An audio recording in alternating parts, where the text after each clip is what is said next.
new BarYak Mule. So this is it. So we spent a year testing this. Here's one of our crude prototypes right here. I've personally had it on the Kokopelli Trail ties. I've had it in Vietnam, Laos, Cambodia, and we've even had athletes all over the world testing the prototypes out for us, and we just got these last night. So, and I know there's a few people out there waiting in line for these. Your orders are being shipped today. This is not on my website yet, but it will be soon. Personal contact or personal message me if you want them before we get them up for retail. Anyway, so this is the BarYak Mule, and what you're going to see is it's concaved on the bottom. And so it can fit on any kind of an rounded shape, like a suspension fork, or my main thing is I love the Lauf fork for bike packing. It gives me just enough suspension, and so no matter if it's flat or not, this will give a better mounting surface. So what we did on Tommy's bike is, I think the most important thing is to find out where you should mount it on the cable side of the bike. So on the brake side of the bike, because that's going to decide a lot of factors, because you have to deal with things like cable routings. And so what I did here with the BarYak Mule is on his Lauf fork, I measured down 4 3/4 inch, and that came, if I put that on top, it actually works out pretty good to run the ties right in this area, and so it misses this cable tie right there. And if we move it down here, it's going to miss the other one down here. So kind of have the best of both worlds. And so what we use to mount the BarYak is these zip ties are rated for 175 pounds each. It takes 3 of these to mount it to the BarYak. And then this adhesive that we send along with, it's kind of a foam kind of adhesive. It's rated for 30 pounds per square inch. The great thing about these zip ties is if you do winter ultras and anything like that, this is temperature rated from -40 Fahrenheit to 185 degrees. And so it should take about anything that you can throw at it as far as bike packing. So we haven't had any problems with any failures. The zip ties haven't cracked or anything like that. So I've been pretty excited about that. And I think the combination of the adhesive and the zip tie is going to make a bomb-proof product. I've bashed it against rocks on the Kokopelli Trail, and the only thing is I would pick up the cage and just rebend the cage in. There was never any movement. So anyway, so let's get ready to mount this on Tommy's bike. What I suggest you do first is get yourself some isopropyl alcohol, and wipe off the area you're going to mount it to. Make sure you don't have oil or grease on your fingers either. And what I did with Tom's fork is, Tom's a perfectionist. And you can use like helicopter tape, or what we did here is we just took Gorilla Tape, and I basically just put Gorilla Tape over the fork. So if Tommy ever wants to remove this to retail the bike or whatever, all he has to do is cut the zip ties, peel up the BarYak Mule, and then just remove the tape. And he'll have some adhesive left on the fork, but there won't be any scars from gravel getting behind or sand getting behind and then it moving. So there should be no movement in this whatsoever. So, like I say, we take the BarYak Mule, if you want to come over here, team, and I'm going to send you 2 rolls of this adhesive. They're already pre-cut to the right length. And what I'm going to suggest you to do is start it off about center, just like that there. And then to make sure they're properly spaced, you're going to see a little bit of extra on each side, like that there. Push it down, peel off the adhesive tape. We peel off the Gorilla Tape, and what I like to do is kind of roll this edge forward a little bit. See this here? There's a little bit of hangover on the Lauf fork, and if you just push it forward like this here, and just create this little bead roll. So once you got the edges rounded over, and you don't have to do this, I like to do this because if you're going to get any sand or dust on there, it can accumulate on the tape. But like I say, you don't have to do that. So once you do this, and like I was saying earlier is for this fork and this model, I measure down 3/4 of an inch from the headset. But the most important thing is to make sure that you're going to miss this cable where it's mounted. Okay? Which on this model of the Lao fork, it works out really good in this area here. So I want to make sure I miss this cable guide and this cable guide down here. So anyway, to do a dry fit, you can do just like what I said. And see, this needs to come down just a little bit, and so that's where it is. And also on the Lao fork, what I like to do is, see, there's this flat ridge that runs all the way down. It's a little bit tapered, and I just kind of center it on there and just kind of press it in place. So that's pressed like this. I'll make one more time, or one more verification to make sure that this is in the right spot. Yep.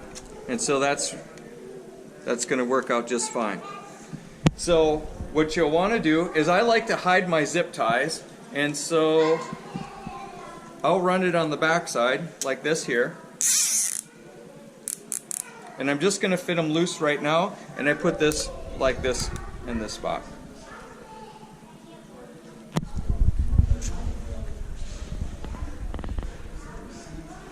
When you get the BarYak Mule, you're going to get 7 zip ties. I'm going to give you one extra one just in case you want to use it for something else.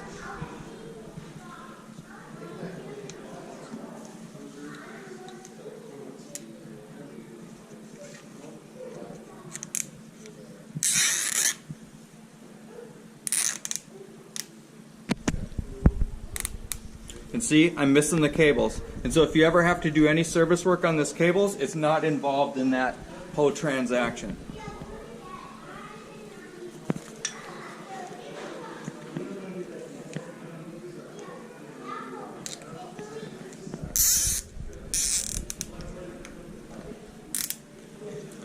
Here I have her snugged in place.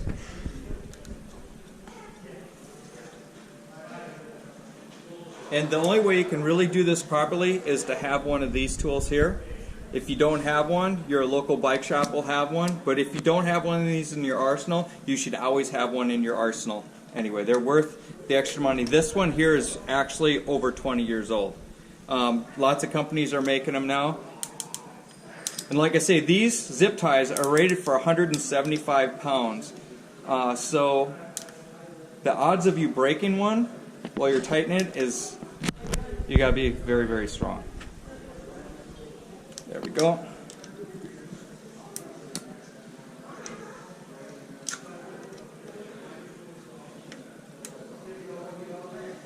There it is. And we allow enough clearance so when you mount your water bottle carrier on here, it's going to flow really, really good. There's not going to be rubbing on your cage or anything. So now we have both sides mounted. You can see how the zip ties come off the back side.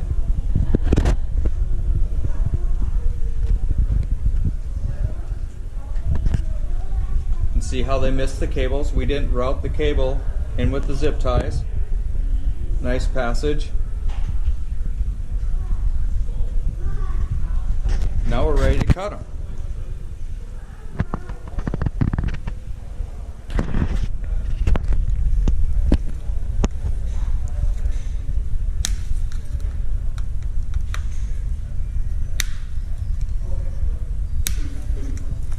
So what I like to do whenever you're doing zip ties on a bike, I don't know if these ones will cut through this, but I like to use a fingernail cutter to make a nice smooth edge. Because the fingernail cutter, see, it cuts kind of rounded. I'd probably suggest using maybe a toenail clipper version instead of a fingernail clipper. There we go. And use this on all zip ties, and that way if you got gear or anything rubbing up against, you got any gear rubbing up against, you don't have to worry about it prematurely wearing holes in your harness or your straps or anything like that. So I would probably use a toenail clipper, work a little bit better. There we go, nice and smooth, no sharp edges. Let's do the other side.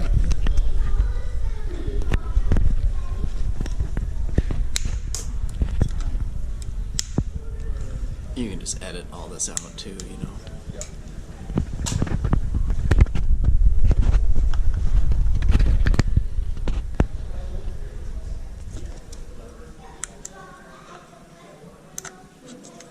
Nice and smooth.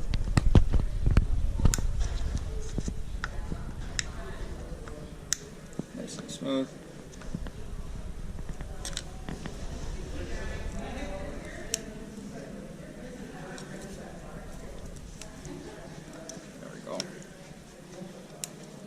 Nice and smooth.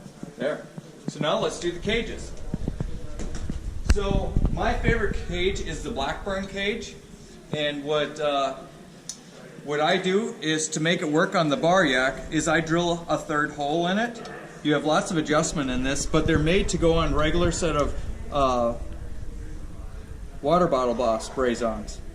But we drilled this in line, and so that will give you a more secure when you mount it on here. Here's another little tip. This is my favorite cage for carrying cargo. It's extremely lightweight, and I love the Blackburn straps. Though they're rubber, and the ends can fray on you, and because they're rubber, you can't melt them out like with a regular cigarette lighter or a butane. So what I recommend is taking super glue. This is Tommy's cage, he hasn't done it yet. Is I would take super glue and just glue the first 3/4 of this tip. Just rub super glue on each side, get it from the dollar store, really cheap, let it dry overnight, and come back the next day and round this edge. Do it flat and then dog ear the edges, and then when you wrap them on the cage, this is what I suggested to Tommy, is to do a loop in here. Now I got this spaced out so I can put these bolts on here, but then when we're done we're going to pull it out. And so I set the strap to be right in this position here, and then I wrap the strap back around again, and once we have this mounted, I'll pull it tight. So every time you mount this onto your gear, you have something to pull against. This strap isn't going to migrate, and it can just hang on the bike. So let's do that. Okay, now I'm taking the last screw out. And so, thank you Tina, she's adding me her hand. So what I do is I put that in there, and that's another reason why I keep the strap loose, so I can access behind that.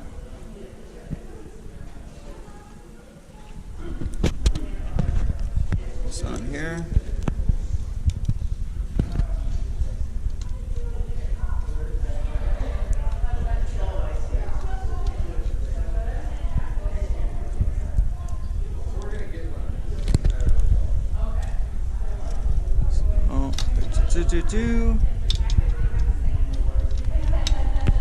Whoop.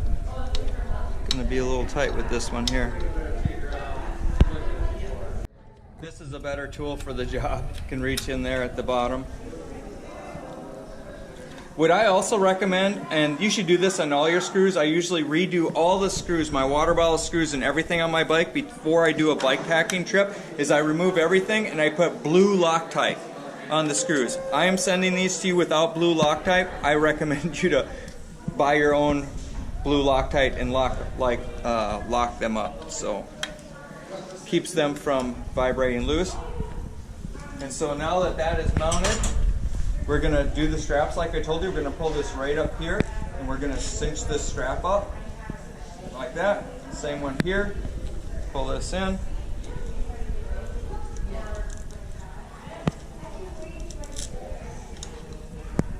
There.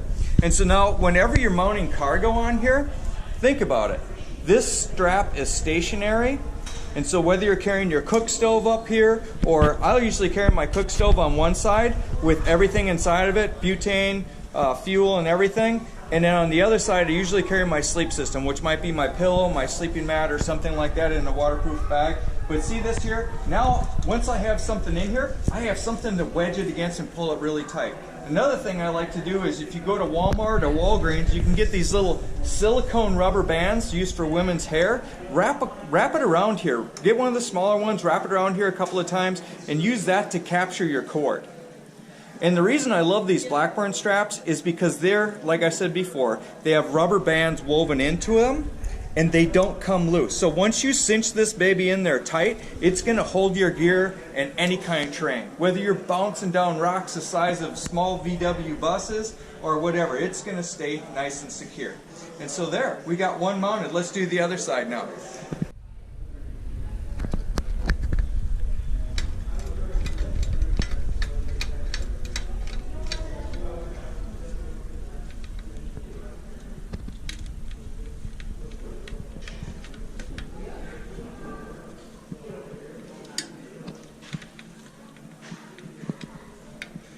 And you can, with the way you can mount this on here, you can actually raise this cage up any higher, but I recommend on a low fork is to use the lower 3 screws, the lower 3 mounts, and mounting it a little bit lower. That way if you run something up higher, remember you're going to have a bar bag up here too, a bar roll and some other accessories, your mountain feed bag and stuff like this, so that gives you clearance for all your other gear to come into play.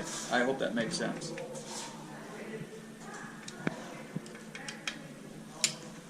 So that's that. So, well, Tom, what's your first impressions on the BarYak Mule? It went on pretty easily. It's mounted on super solid. I mean, this thing, I can't even budge it if I tried super hard. I mean, that thing is on there. Probably solid. will hold a cook stove, right? I think it'll hold a lot more than that.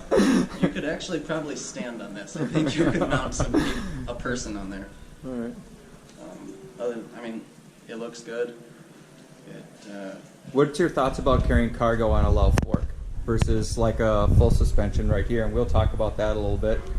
You made a point that I thought was pretty valuable. Yeah, on the loud fork, in the location that you're able to put it is above the suspension, so the cargo is not going to be absorbing any of the bumps in comparison to a traditional